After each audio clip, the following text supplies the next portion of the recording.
welcome everyone to the Rumcast. We're a new podcast that helps you to navigate the world of rum by talking about all things rum related with the people who love it. I'm one of your hosts, John Gulla, and on the line we have your other host, Will Hookinga. Hey John, so on today's episode, I think somewhat fittingly, we're talking to someone else who has recently started something new and rum related. Mm-hmm. So we did an interview with Eric Kaye, who is the founder of Holmes Cay, which is a new and, at least in the U.S., somewhat rarely seen independent bottler of rum. Yeah. So, I know one of the things you and I both talk about a lot being in the U.S. is we constantly see so many just like outstanding looking independent bottlings being released overseas in Europe.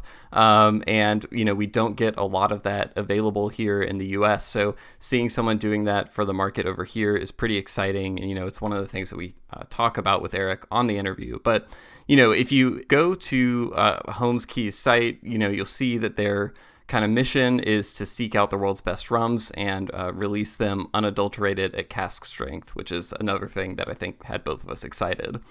Definitely. I think you're exactly right that a lot of times we'll see this new product get out there, and I'm in Miami, Florida, and even though that's a pretty decent big city, I still don't get to see some of the releases at all, or sometimes for a year or more afterward. Right. I was lucky enough that I was excited for this interview because I did get to try Holmes Cay, their Barbados product, recently at a rum event. So I'm really, really excited to share this with everybody in the rum world, and super excited to see how it's going for him. Yeah, and you mentioned that first release is from Barbados, just to give listeners a little bit more background on that. So the first release, and it's right around 500 bottles, I think, that are available. So it's a blend of pot and column distilled rums from the much adored Foursquare Rum Distillery. Mm-hmm. 2 casks were selected, both aged 11 years in the tropics and then 3 years in the UK, before they were bottled at right around 128 proof. I think it varies a bit depending on which cask you get. So yeah, if you follow rum closely, you've probably seen it popping up in lots of places online. It was featured in several sites like Fat Rum Pirate, Rum Revelations, Got Rum. There are a bunch more really good articles. There's some review stuff in there. We'll link to it in the show notes. So after you listen to the interview with Eric, if you want to learn a little bit more about Holmes Cay Barbados 2005, you can check that out. There's reviews and all sorts of stuff like that. Yeah. And another reason I was really excited to have Eric on the podcast is because what he's doing is it's pretty rare. I mean, there's not many people in the U.S. who are sourcing rums like this and making them available out to the market here in the U.S. as well. I know for a long time Americans have had to painfully observe from afar off these independent bottlings, like you mentioned, that we'll see get released in Europe and all these other places and not here. And I think that it's really great that he's working hard to change that and that we're having access to them now. Yeah, there's also a few, clues dropped throughout about where some of the next Holmes Cay releases will be coming from. So, this isn't just a one-off. They're going to be regular releases from Holmes Cay going forward from all over the world. And Eric, shared a little bit about that with us, as well as some great stories about, what it was like to get advice from Richard Seal throughout the process of bringing this rum to market, and all kinds of good stuff there. So I think for now, we will stop talking and let you hear this interview with Eric Kaye. So, all right, here it is.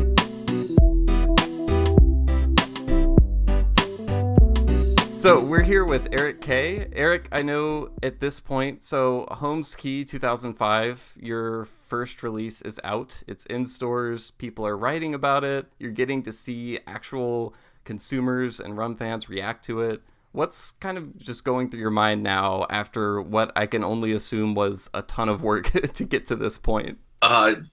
Just everyday awesomeness. It's been really, really amazing to see the reception, because we spent a good year, preparing and going through the paperwork and logistics and bureaucracy, and all this while having no idea whether anybody would actually buy it or like it. We spent so much time working on getting it to market that when the actual day of sales first came in October, we just kind of crossed our fingers and, we hope people will get it.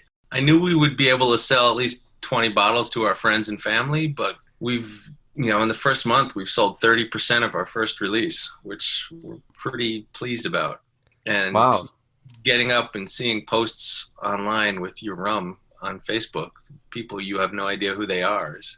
Right, right. Have there been any particular reactions that have stood out to you so far? Um, a couple, there was that one, the blind taste test that Ivar Delat hosted against 4 2005 Right. similar, cask strength Foursquare bottlings, and that, the 2005 he loved, and the Velier release, which is not available here. Right. Ours was just a little bit behind that, which, to be included in that company is just awesome, I think. Right.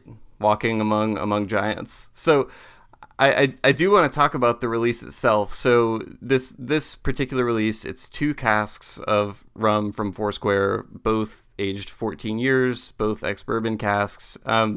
What was kind of your approach for selecting barrels for this? Obviously, I would imagine this is sort of an extra big barrel pick decision, given that it's your first release. So I'm curious to know sort of what you were looking for going into the process. So for our first release, we really thought it was important to hit one out of the park and, not play it safe, but pick something that we knew was going to be awesome. And I think Foursquare Rums right now are the best on the planet. He's really doing amazing things down there, Richard. Agreed, definitely. So, we started by making a list of our favorite distilleries, and we narrowed that from like 100 to 20, and then from that 20, ones that we thought really would be, really accessible distilleries from Jamaica, Barbados, Guyana, Martinique. But then, we kept coming back to Foursquare because he's never made a bad rum yet. So... And when you say we, how many people are involved in this process?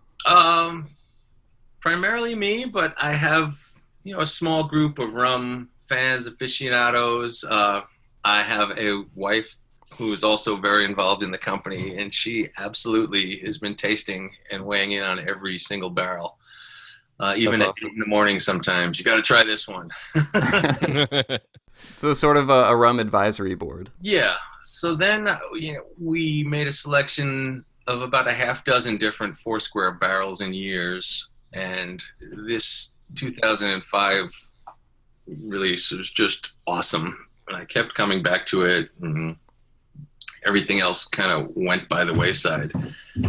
And the fact that we were able to get him was wonderful, because we don't have the reputation of a Velier or a Cadenhead or a Samaroli. We're brand new, we're little guys, we're nobody. So, we wanted to help convince people that what we had was good, and using a distillery with the dedication to excellence like Foursquare really made it the obvious choice.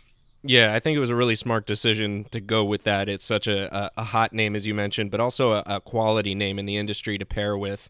And definitely I can see that was a conscious decision to make, knowing our community and getting your first product out there like that. I'm a huge Foursquare fan, by the way, and definitely I think the product hangs with that. Which, by the way, I had a quick question before we keep going. How do you pronounce the name exactly? Because we hear a lot of, is it Holmes Cay, Holmes Cay? It's Holmes Cay. But part of that name was knowing that people would mispronounce it as Holmes Cay. Right. We were kind of going back and forth because we know it's a word that's sort of perpetually mispronounced, particularly in the U.S. And so I was investigating a little bit, and that's when I found my way, to your IMDb page, which mentioned that your middle name is Holmes, so your last name is pronounced K, so Holmes Cay. That only added to the mystique around the name. So yeah, we wanted to kind of get the whole story there. Exactly. Also, to touch on the Foursquare again, you want to make it clear that it's distilled at Foursquare, but it's really not a Foursquare rum. Right. Only Richard can make Foursquare rums. Thankfully, he's been generous and supportive of independent bottlers and supplied them with rum distilled at his distillery. But I'm not releasing a Foursquare rum. It's a Holmes Cay rum. And that's a good clarification to make for everyone to make sure. Agreed, 100%. Starting there is what we're talking about. I think is a good, smart business decision. And there are plenty of great distillers out there, as you mentioned, in different places. But I know that starting there and kind of moving your product from that basis made a lot of sense to me. So your background, Eric, is also in music and film, which we were kind of surprised when we were looking up some stuff, because we've both been in the music industry a little bit as well, and clearly you've done a lot more than we have, but that was kind of a cool connection that we thought, and an interesting kind of thing, that all of us are into music and all of us are into rum, and we noticed that you composed music for films and TV and have been a producer for over 2 decades, which I thought was really awesome. And throughout that time, I think you were also into rum primarily as a consumer. So I guess my question was, like, as you're doing all this and you're going through, how do you go from someone who is enjoying rum, like we are, a lot of us are, to someone who then decides to kind of turn the corner and build a business around it? Another great question. Well, most of the last 25 years or so, I've been involved in music for film, TV, advertising, and in that time, and especially in the last 3 to 5 years, the industry has changed drastically, mainly because the barriers to entry have gone away, and now everybody's a composer. Everybody has GarageBand, and everybody can come home from their day job and their home studio and create music. Mm-hmm. And in fact, I scored a whole Danny Glover movie on my laptop at home once. Wow. So when I first started, I had a $100,000 recording studio in Manhattan to set it up. And then when I bought a house up in Westchester, I set up the same studio for about $15,000. And now I can do pretty much the same thing on a $2,000 laptop that used to cost $100,000. Yep. Music has become much more commoditized for film and television. There's been a lot of music libraries and production music and websites sourcing of millions of pieces of music that people used to get paid to compose for. So I was trying to think of what else I could pursue with the same passion that I had pursued in music for all these decades. And rum has been an absolute passion for decades. I never thought about doing it professionally, but then when I saw that nobody wanted to pay for music anymore and everybody still wanted to pay for rum, it seemed like an obvious thing. Yeah. So then went into a 2-year-long deep dive into the industry and the market and the different distillers and what's out there. And so is it like a creative outlet for you, this process also, kind of similar to how music is a creative outlet? It's 100% a creative outlet. That's cool. Plus it's a legitimate excuse to travel the world going to tropical locations and drinking rum. That doesn't hurt. It's a lot like there's a Stephen Sondheim lyric, look, I made a hat where there never was a hat. Yeah. About creating art, and it's, look, we made a rum where there never was a rum before. And you may relate to this, but actually doing the sales of the rum is a lot, it's not that different from hopping in a van with a bunch of guys and driving around the East Coast gigging. Right. Instead of a box of CDs in the back of your car, you've got a box of rum. Right. Like my first trip, with the Holmes Cay, I drove up to Rochester and Buffalo and Syracuse and, 8 hours in the car. And in your first tour, nobody's heard of you, and you'll play to 5 people in Des Moines, but a few people like it, and then the next time maybe 10 people are there, and then your third trip to Des Moines, you've got 300 people in a line out the door to see your band. That's kind of what we're hoping for with rum. We don't have millions of dollars of funding behind us. Getting in the car and driving to stores and saying, taste this. We think it's awesome. Yeah. What do those conversations with stores typically go like? There's 2. And having been to a few dozen stores now, there's very distinctly 2 types of stores.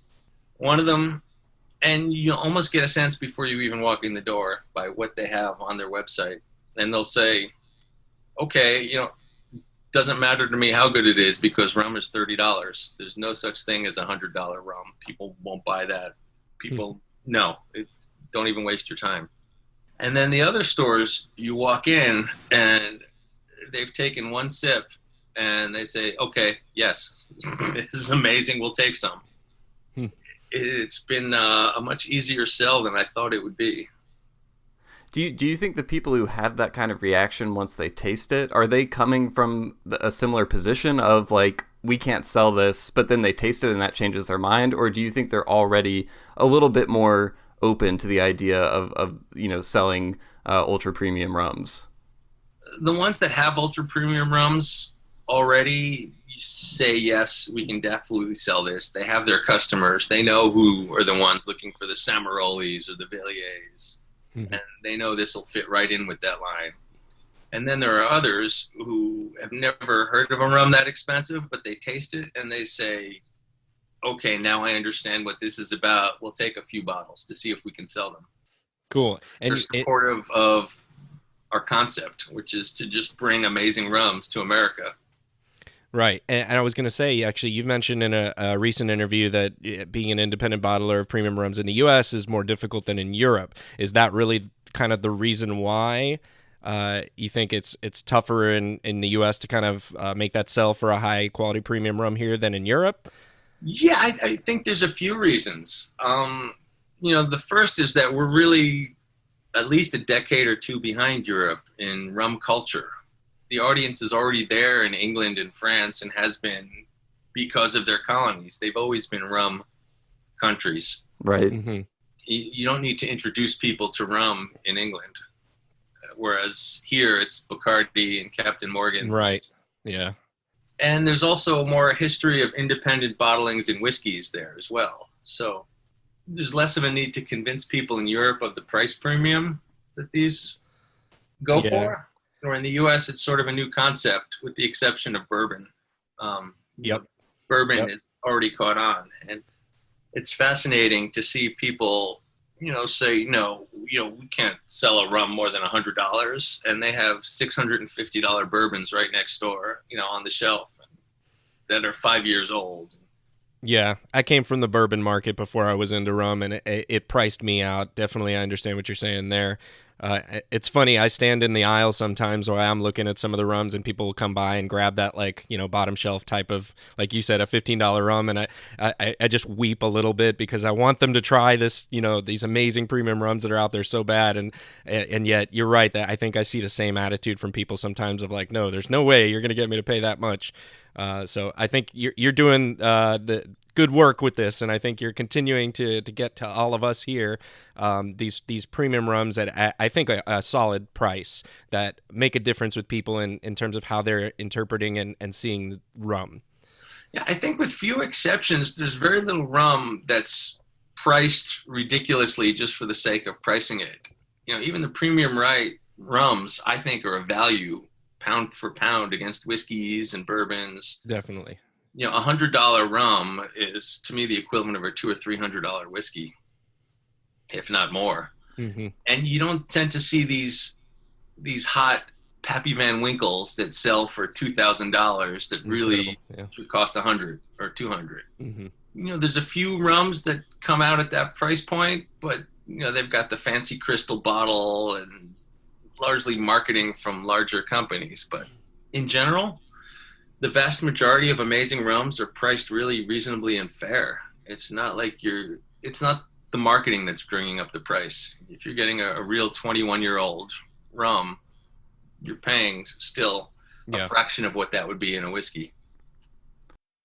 And are there any, regulatory hurdles that make it particularly difficult for independent bottlers in the U.S., that you think it would be beneficial to maybe alter or change a little bit? Far be it for me to try and alter the rules of the U.S. government. there are hurdles, and there are organizations doing that work. The American Craft Spirits Association is, really in the forefront of meeting with the legislators trying to advance things. But there's a tremendous amount of regulation. I think alcohol is more highly regulated than the pharmaceutical industry even. Right. It's easier to, bring some sort of pharmaceutical to market almost. And that's largely due to the post-prohibition alcohol laws. So we're still dealing with almost 100-year-old laws now. And you've got different alcohol laws and rules in each of the 50 states. You need a separate distributor in each state, a lot of times a separate permit, pricing. And then on top of all that, you've got the 3-tier system. Right. Where we can't sell directly to a consumer. We can't even sell directly to a retailer. It all needs to go through a distributor. Mm-hmm. You can be an importer and a wholesaler, but you can't, I can't retail. I can't have a website selling alcohol. In Europe, there's a little more leeway there. With the EU, you can immediately sell to, a dozen countries, 24 countries.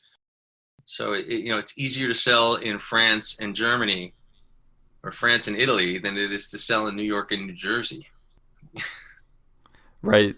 And like you said, ACSA is doing a lot of, advocacy on that front. I talk to distillers or, people working at distilleries regularly who are eagerly awaiting the day that selling direct to consumers is easier for them. And I would imagine you were hoping for that day as well. I would love it. I don't see it happening, and just because of the power of the distributors. There's been a lot of consolidation in the distribution industry where you get just a few companies that have enormous power, right? For better and for worse. But they're built, multi tens of millions of dollars, if not billion-dollar business, keeping things the way they are and working within that system. It's definitely a challenge for sure. Getting back to the rum a little bit, I know you mentioned you started with kind of a list of 20 different distilleries you were thinking about going, to for the first release. I know you've traveled all over the world trying rums from different places. Are there any rum making corners of the world that you think are a little underrated or overlooked by the rum enthusiast community? Oh, there's a ton of them. What are some that stand out to you particularly? And I'm curious to know why you maybe think they're overlooked or not appreciated as much as they should be. A lot of the great distilleries that haven't, been known yet is because they're from countries that aren't necessarily known as rum countries. You expect rum to come from Jamaica and from Barbados and Guyana. You don't expect there to be a great rum in Japan necessarily, or South Africa. Or Mexico. Or Thailand even. Right. Mm-hmm. There are, 3 rums that are fantastic are from those countries. Japan has a rum called 9 Leaves, which is not available in the U.S., but, the Yoshi, the distiller, is, one guy in Japan, and, he's amazing what he's doing. South Africa has got MOBA, the new one, and also a really funky, wonderful high ester rum. And then there's places that Americans have never even heard of, like the island of Reunion and Suriname, that, make some of my favorite rums. Wow. Reunion is never heard of those. Right. Reunion is a French island. It's a French territory east of Madagascar in the middle of the Indian Ocean. This little island. I'm sold already. Yeah. And beautiful, but because, it's in the middle of nowhere, and because it's French, they've got this great tradition of making rums. Yeah. There's one distillery, Savannah, which has a high ester Reunion rum. Right. Which is incredible. It has the best nose I've ever, it's like a floral bouquet of fruit salad. It's amazing. Mm. And then Suriname, which is right next door to Guyana, and the rums are not that dissimilar. Everybody raves about the Demerara and, the famed Guyanese rum, but Suriname's distillery is 200 miles away, and the same soil, the same, everything, but their rum, with the exception of, a little bit sent up to the Netherlands, never leaves Suriname. I don't think I've ever seen any product from Suriname that I can recall. So, to me, those are some of the underrated and overlooked rums. And in France, I think everybody's going to say, "Oh, of course, Reunion rum is great," but in America, you're not going to get that. Right. And even in Japan, it's not really a rum country. The Japanese love whiskey. Thailand as well. There's a great rum in Thailand called Praya. Right. And there's more popping up. Australia's got some great little, small craft distillers that are very different from Bundaberg. Yeah. You mentioned, some of the French islands, and if you're in the U.S. and you're not in a city like New York or Miami or San Francisco, you can be hard pressed to even easily find something from Martinique. So it's no wonder that rums from Reunion, for example, are still somewhat very under the radar among American drinkers. And it's a lot farther to get here than right. Reunion than Martinique. And then the other thing, their market and people whose market is primarily the EU are used to the 70 CL bottle, whereas in the US, you need a 750 bottle. We can't sell a 70 centiliter bottle. That's one of the things Ask is hoping to change the rules on, that we can bring in bottles of any size, which would drastically change the independent bottling scene in America, because all of a sudden we'd have access to all of these amazing European independent bottlings, which, when you're bottling one or two casks, you don't really have enough capacity to bottle in both 700 and 750. Right. Mm-hmm. That's another reason why we don't really get most of that stuff here. Is that something that you would eagerly look forward to if suddenly the size restrictions weren't available? Because it would mean more rum, but I assume for an independent bottler it would also mean more competition. I have mixed feelings on that. Right. Understandably. I do. Personally, I would love to see them all here. Secondly, I would just need to up my game and keep having as good or better stuff than everybody else out there. Right. So another thing that stood out to me, John mentioned that interview you did with the Rum Lab. I know you also mentioned that we'll start to see some really great aged American rums in about 5 years. I'm curious if there are any particular distilleries you have your eye on, and what kind of makes them stand out from others in the category. Yeah, I mean, absolutely. There's been an explosion in the last decade of new American rum distillers, which is fantastic. And a lot of them are getting into green practices and sustainable and non-GMO cane. And, it's really wonderful. And they're getting all into the science of it rather than let's just, we're making our bourbon and our whiskey, let's try some rum also. And rum is a very different, more difficult beast than just making some vodka. Yeah, I never thought about it, but that makes sense in the sense that you're not tied to these like age-old traditions of, a Caribbean island where you've done it for this way for centuries and you feel tied to that. So I think American rums have this space to explore the processes and do things a little differently, which is kind of cool. Yeah.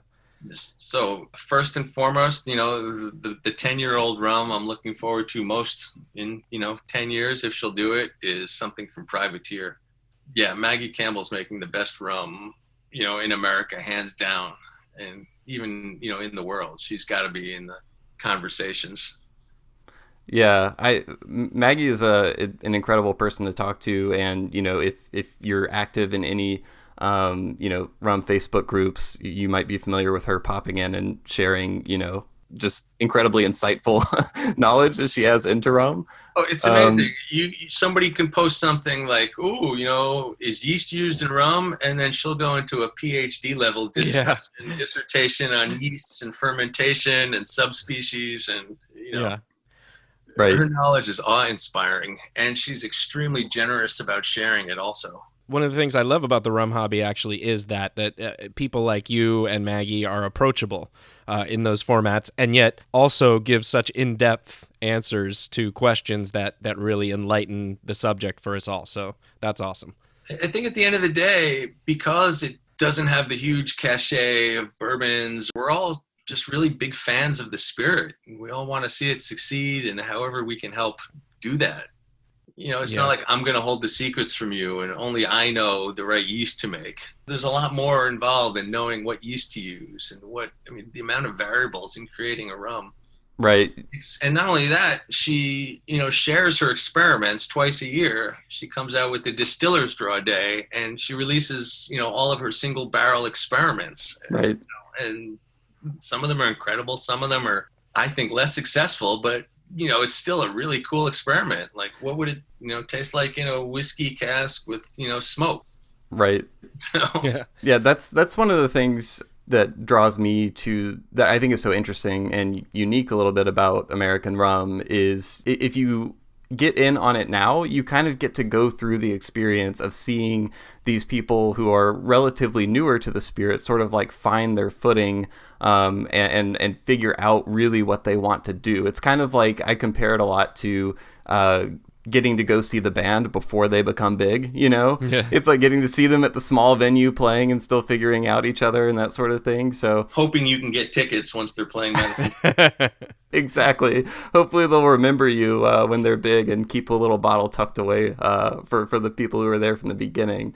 But yeah, and that's, you know, one of the conversations I've had with an American, you know, distiller that always stands out to me is I was talking to Karen Hoskin from Montana out in Colorado, who, Absolutely. you know, you mentioned sustainability. Some of the stuff that they're doing out there is amazing, and you know, really having a lot of leadership on that front. But you know, she mentioned there are so many other distilleries that just kind of like try to, oh, we'll just put out a rum, not really realizing how complex and difficult it actually is.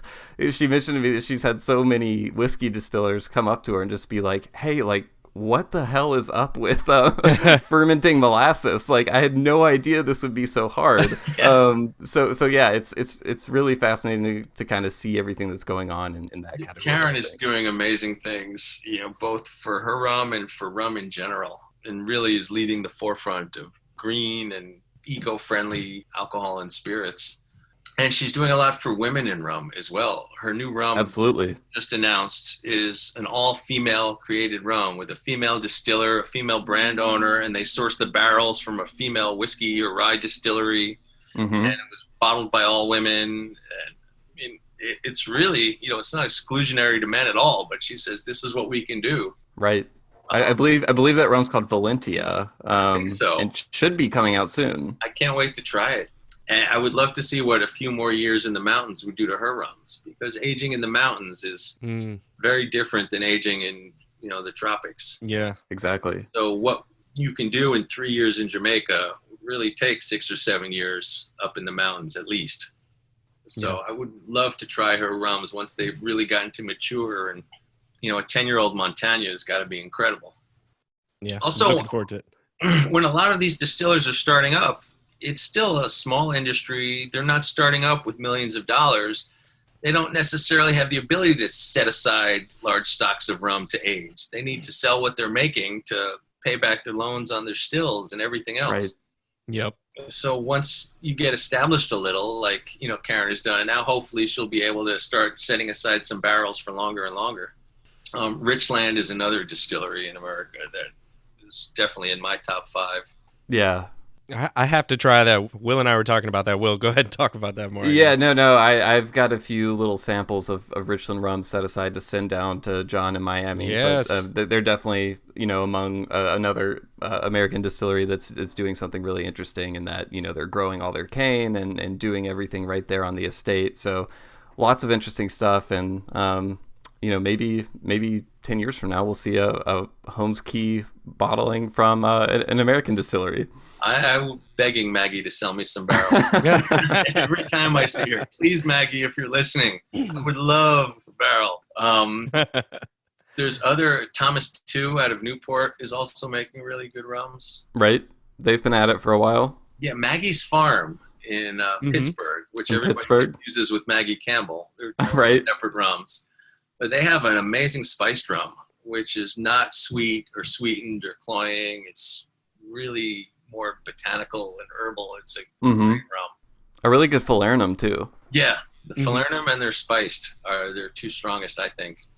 Yeah, and not to get off on an American rum tangent too much, but Tim Russell from Maggie's Farm, who's the, you know, founder and head distiller there, every time I talk to him, he's out traveling, trying to learn something more about rum production. So, yeah, someone I think to definitely keep an eye on, who is definitely pushing and really wanting to grow as a distiller. Yeah. One interesting American rum that is not really on the big national radar, I think, is called Wiggly Bridge up in Maine. Right. Heard of those guys? They actually have a dunder pit up in Maine used to make, you know, really funky Jamaican style rums. They can only use the Dunder Pit a few months a year because of the weather up there. Right. The fact that they're making these high ester, really funky rums up in Maine, I think is really cool. Yeah, it's definitely interesting. You see all sorts of different bits and pieces of other, countries' rum making traditions kind of popping up in places you would never expect. So yeah, definitely a fun example. A Maine Dunder is not something that has probably ever existed before that, I would guess. It has. It really, it's awesome. I would definitely try it. It seems really cool. So, Eric, one of the things I was going to ask you, you mentioned earlier about how the rum community is relatively small compared to some other spirits out there. So, when you're making a product and you're thinking about how to approach this, had you put any thought into how you were going to balance attracting people who already love premium rums versus people who may love other spirits but have never had a really great rum? Well, theoretically, it's the same audience. I mean, great spirits are great spirits. Yeah. I don't really believe in gateway rums where you need to lure people in with really sweet stuff first and then, say, okay, now that you love your, I'm not going to mention any. And then wean them off. Yes, the sweetened rums, you can wean them off towards, now try a Dourley's or now try an Appleton or a Mount Gay. Or, Yeah. People that already love rum will hopefully be attracted and know what it is we're bringing that hasn't really been available here. And people that love fine spirits are, saying, wow, this is what rum can be. This is what rum is. Right. Whereas the people who already love rum say, I told you so. That is an interesting point, though, because the more I think about it, I have had those experiences where I'm talking to a friend who, is a bourbon fan or something like that. There's someone who appreciates, quality spirits. You don't have to give them something that is sweetened or, a more radio friendly rum. I remember I had a friend over and I just handed him a bottle of La Favorites unaged, rum agricole, and he smelled it and was just completely blown away. And an unaged rum agricole is not typically a rum people would describe as what you said, a quote unquote gateway rum. But like you said, I maybe it's true that those don't even really exist with when you're talking to people who already appreciate spirits. Yeah, at our sort of price point, we're not going after the 21-year-old who wants to get hammered at a frat party. We're going for Right. someone who's much more going to drink a single malt scotch or a high-end, Calvados or Armagnac. Right, and that speaks to a lot of the image of what rum is for a lot of people, and I think you've talked about that in the past as well, where you said it was kind of like the the palm trees and pirates and that type of an atmosphere when people think of rum. Even people who are really into other spirits, I think that still is pervasive. So I guess with that in mind, then, did you take any cues from different spirit categories that are out there in terms of how you wanted to design and label and brand and promote Holmes Cay? 100%. With few exceptions, we really stayed away from any of the rum labels because a lot of them, you could almost put them into categories. The palm tree rums, the ship rums, Yeah. the pirate rums, and they all need to have some sort of tropical, image to note, yes, this is a Caribbean, this is a good time party. Mm. And I'd like to bring a little more prestige to the category. And so we really much more took our signs from Scotch whiskey. That's the spirit that's most similar in feel to the concept. Scotch has this sense of history and tradition, commitment to transparency, and all this stuff that we want to do in rum already exists in the Scotch world. Whiskey is where it seemed to hit home. You have these simple, clean, minimal labels that talk about what's in there. You don't see a Loch Ness monster on the bottle or a Scotland, a sheep. It's not. They're not using a sheep to sell the whiskey. It's the quality of what's in there. So we much more look to that in a real simple, minimal label and design. So I know kind of the stated goal of Holmes Cay is I know you want to introduce rum drinkers in the U.S. to tastes and expressions of rum they haven't had access to before. So can you give us any hints on, maybe what rum fans in the U.S. can expect to see from Holmes Cay going forward? Absolutely. I don't want to give away all the secrets because they haven't been bottled yet, and until they're bottled and I know that they're what I'd like them to be.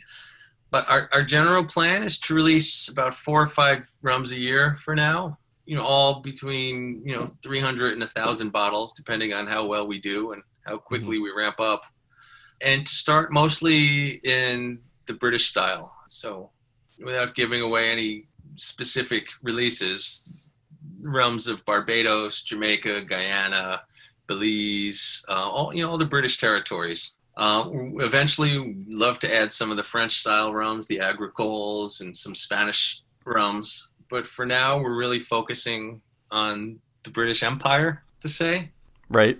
And again, we're not, unlike all the American craft rum makers that are in your rum report, we're really not distillers. I have no plans to open a distillery. That's not my forte, not my knowledge. We're more curators. We want to search out the best rums that are out there and bring them to everybody without diluting them down to 40% or adding sugar or anything. I think they can stand for themselves. Really well-crafted rum doesn't need sugar. It doesn't need to be brought down to 40%. You don't need to mix it with Coca-Cola. You don't say. But you can. And there's nothing, in Havana, having a Cuba Libre, there's nothing better than some Havana Club and, real Coke with sugar and not corn syrup. Right. Yeah. It has its place. There's absolutely, a place for mixed drinks and unaged rums, but that's not really what we're about. If you saw someone about to tip a bottle of Holmes Cay 2005 into a glass containing Coca-Cola, would you have to stop your arm from reaching out and grabbing theirs? What would be going through your mind in that moment? I would say, let me have a sip too. Love it.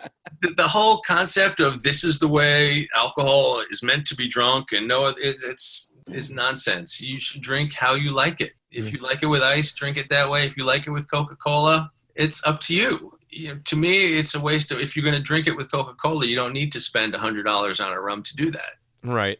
To me, a rum and Coke with $100 rum is a hell of a lot better than a rum and Coke with Bacardi. But so yeah, drink your rum however you want to do it. Right. There is no wrong answer. Agreed, 100%. And I'm excited. You mentioned sticking to, for the next few releases, probably some of the places traditionally associated with British style rums, but even when you start talking about some of the different styles within that, Jamaica, Barbados, Guyana, it's still so much diversity of style even within that old kind of category of quote unquote British style rum. There's still completely different things to experience, so that's going to be exciting to see some of those releases coming. Yeah, and just sort of a hint, like the first rum, I would say the Barbados is much more for bourbon drinkers to convert them. Sure. And the next release or two is going to be more geared towards the Scotch drinkers. Okay. Ooh. I'm not giving anything away, but the next ones are for whiskey drinkers, whereas this was to convert bourbon drinkers. I'm imagining a kind of smoky Guyana rum, possibly in the future, based on that description. That may or may not be true. Cannot confirm or deny. I'm imagining my wallet opening again. But I will tell you that there will be no additives, no coloring, no sugar, no anything. Beautiful. Awesome. And I know with the process of Holmes Cay 2005, you've mentioned that Richard Seale was very generous with his time, advice, as you kind of went through the process of bringing this first release to market. Can you share any of the best advice or insights that stand out that you took away from Richard? Oh, gosh. Where to start, right? Yeah, where to start? He's a man of few words. So when he does use his words, you really need to listen to them. He doesn't suffer fools. So you really need to know your stuff before even approaching him. There have been times where I've asked, in hindsight, kind of stupid questions just because we were new. And rather than, responding, he would just ignore them, which is fine. He shouldn't have been asked in the first place. But, it was a lot more about the process of making it happen rather than specific advice. The guy who gave much more advice would be Ed Hamilton, who's also been wonderful. He's the real guy who helped start the U.S. rum craze, I would say. Right, I was going to say kind of the original small independent importer of rums to the U.S. And his advice is you don't need a lot of money to start. I mean, you need some, but you don't need millions of dollars because it's not a huge market at this point. You can do this relatively small and buy more of it. Don't buy 1 barrel, buy 4 barrels. Don't buy 4 barrels, buy an ISO tank. Just keep buying stuff and getting it out there and sell it and spread the gospel of rum. Awesome. He's very much a us against the world guy. He's like, nobody's your friend. And thankfully I found there's been a lot of friends out there that have helped along the way. So yeah, it's not treacherous like the record industry. not as cutthroat as music. It may be at the corporate levels of the high end stuff that are operating in worlds that we can't even fathom. But among the small bottlers and producers, it's the rum family. Right. It's interesting that you bring that up because I've observed that really with a lot of the smaller rum producers I talk to across the U.S. There's really a sense of kind of being in it together and sharing information and stuff like that. Maggie Campbell, for example, who we've already talked about a lot. I talk to so many people opening distilleries that have gone up there and she's shown them everything they do and stuff like that. I'm curious, does that kind of sense of being in it together, does that carry over to independent bottlers at all, or is there more of a sense of competition for sourcing the best casks and stuff like that? I really can't speak to Europe, and because there's not really people doing it here in America, there's not really people I'm competing against yet. I fully expect there to be others coming soon as rum grows. But all of the European bottlers have been, wonderful, offering to even share barrels. If we get 6 of these, you want 2. Oh, wow. Which is great because we're not selling in the same markets. So there's really not competition. And if there's 1 barrel of something, there's usually 2 or 4. It's rare that you'll find just 1 barrel that's so unique, just by the nature of production. So there's been enough to go around so that, the releases out of Denmark are different. And a lot of people are starting to put their own spin on it. The 1423 guys in Denmark's, a lot of their single barrel releases, they managed to age another year in various assortment of casks, be it sherry or port. So they're coming up with their own spins on these rums as well. Right. Yeah. And I've seen isolated cases of that in the U.S. too, like Two James Distillery, who does Dr. Bird rum, which, they import from Jamaica and then they finish in Moscatel casks here to kind of put, their own sort of unique spin on it. And we're trying to also get away from the word finish, which is, marketing scene. The preferred term these days is secondary maturation. Oh, okay. That's a good tip. They haven't been finished in, sherry. They've been in for a secondary maturation in sherry casks for an additional year or 2.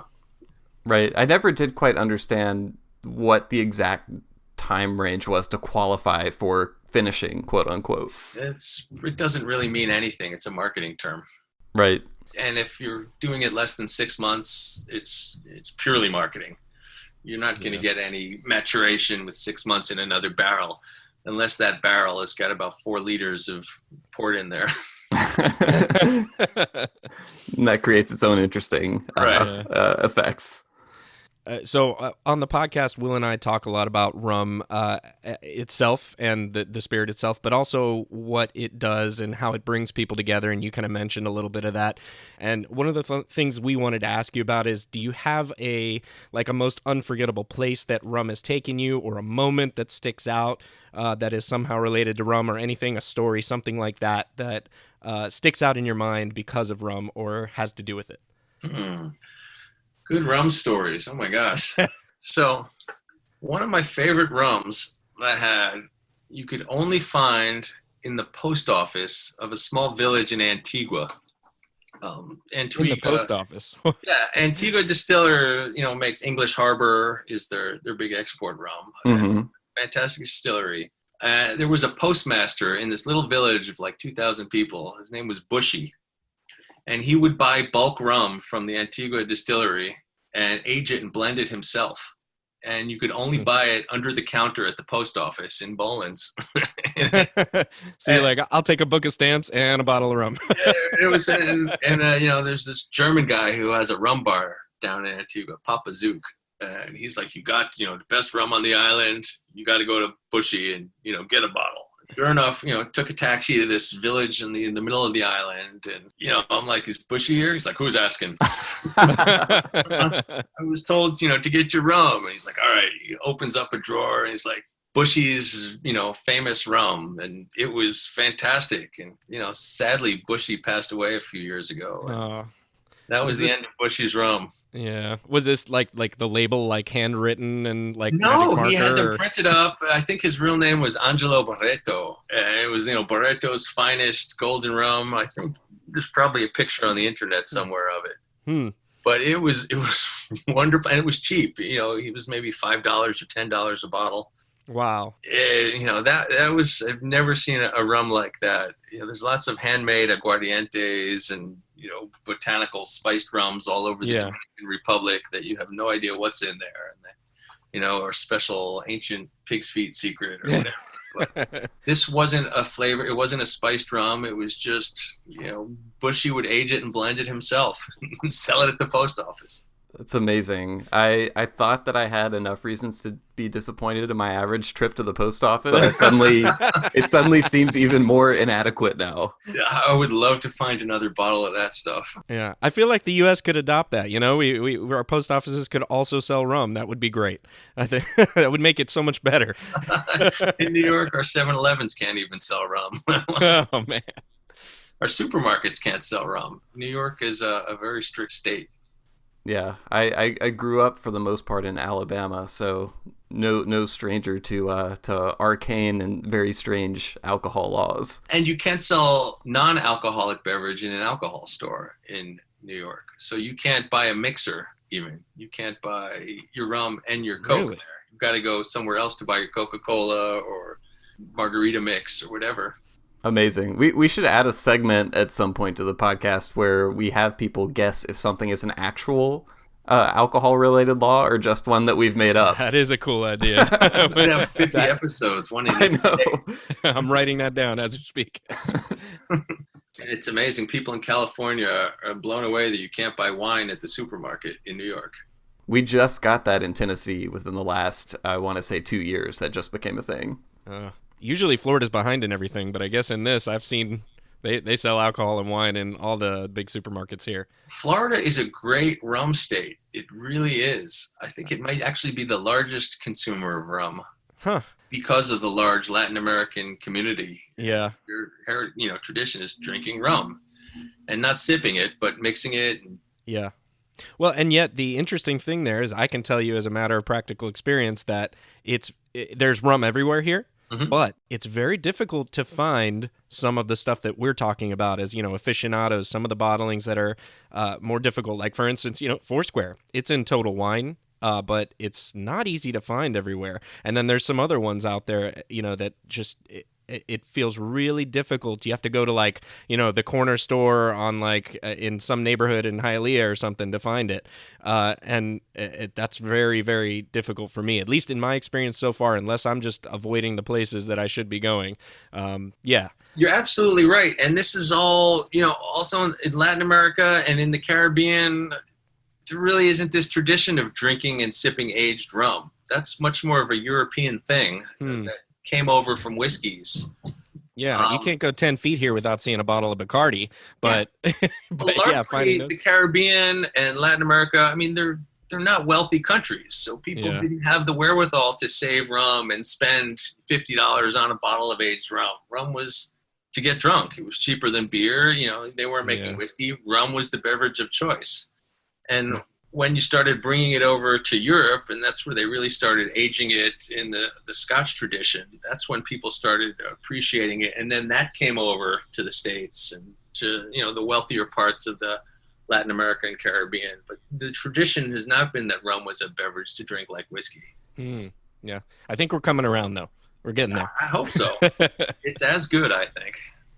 All right. So before you go, I have one more thing as a kind of a separate segment we were thinking about trying. So we're still a relatively young podcast here. We're trying out a few different things. And what we were thinking of doing is something like a 1 full minute of rapid fire question type of thing to be a little bit more fun with it and, not to be taken too seriously. Would you be down for that? Let's do it. All right. Awesome. All right, I'm going to start the timer and go. All right, neat or on the rocks? Neat. Okay, pina colada or Mai Tai? Pina colada. Okay, pina colada or a daiquiri? Daiquiri. Column, pot, or blend? Blend. Okay, Holmes Cay or Katie Holmes? Oh, that's tough. Holmes Cay. Okay, it was a tough one. French style or Spanish style? French. Okay, French or English or British? English. British style. Your favorite person to share a bottle of rum with? My wife. Jamaica or Puerto Rico? Jamaica. Jamaica or Barbados? Barbados. All right, Foursquare 2004 or 2005? 2005. Okay, 2005 or 2007? 2005. Oh. Ooh, a man after my own heart. Probitas or Veritas? Same thing. Trick question, good. Sherlock Holmes or Inspector Clouseau? Sherlock Holmes. Of course. Robert Downey Jr. or Benedict Cumberbatch? And Robert Downey Jr. All right, that's it. That's a minute. and let's just finish with, and finally, why is the rum gone? Oh, because I drank it. That was fantastic. Excellent. Awesome. All right, thank you for doing that. I appreciate it. Oh, my pleasure. It was a lot of fun. Yeah, well, Eric, just thank you so much for taking the time to be here today. And before we go, are there any places where people should go to look for Holmes Cay? I know it's primarily in New York right now. Where can people go to find you? We are in many stores in New York. We're at a couple of dozen stores throughout New York. Our website lists all of them. If you go to holmescay.com, that's C-A-Y, not K-E-Y. And we're hoping to add a few more states next year. Of the stores that sell it in New York, I know a few of them can ship to about 40 or 50, not 50, but at least 40 states. So you can get it through those stores. If not, you can always email us at the website and we can steer you towards stores. Excellent. Well, thank you again so much. And we are certainly looking forward to following where you take Holmes Cay from here. Oh, well, thank you guys for the time. Thanks, Eric. All right, if you want to learn more about Holmes Cay and Eric Kaye, you can do exactly that at holmescay.com. You can also follow Holmes Cay on Facebook, and if you spend time in Facebook groups about rum, like John and I do, you might see Eric pop up in conversations there from time to time as well. Yeah, and also if you enjoyed this episode of the Rumcast, we'd love to hear from you. Find us on Apple Podcasts, give us a review. That would be a huge help for us. We're just getting started, and we would love the feedback. You can also find us on Facebook and on Instagram at The Rumcast. Thank you all for listening.